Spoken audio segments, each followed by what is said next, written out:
एक दिन एक बच्चे से खेलते खेलते घर की खिड़की का कांच टूट गया। कांच टूटने की आवाज सुनकर पिता गुस्से में तनतनाते हुए आए और जोर से चिल्लाकर पूछा, ये किसने तोड़ा? घर वालों ने बताया कि बेटे से कांच टूट गया। ये सुनते ही पिता गुस्से से इतना भर गए, आग बबूला हो गए कि पास में जमीन पर पड़ा एक लकड़ी का टुकड़ा उठाया और जोर से बच्चे की पिटाई करनी शुरू कर दी। बच्चा रोता रहा, माफी मांगता रहा, पर इस बात का पिता पर कोई असर ना हुआ। थकान और दर्द में रात को बच्चा सो गया।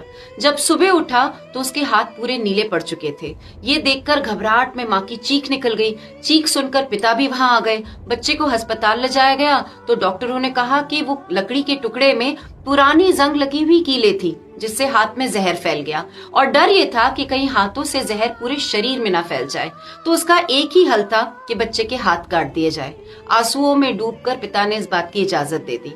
ऑपरेशन के बाद जब बच्चे को होश आया और उसे अपने हाथों के ना होने का एहसास हुआ तो बड़े लरसती हुई आवाज में उसने अपने पिता से बोला, पिताजी मुझे माफ कर दो, अब मैं कोई भी चीज नहीं तोड़ूंगा, बस मेरे हाथ मुझे वापस दे दो।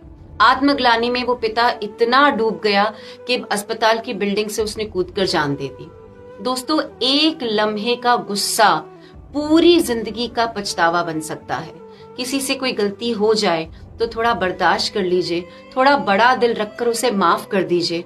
याद रखिए, चीजें वापस बन सकती हैं, चीजें वापस मिल सकती हैं, लेकिन जिंदगी कभी वापस नहीं मिल सकती।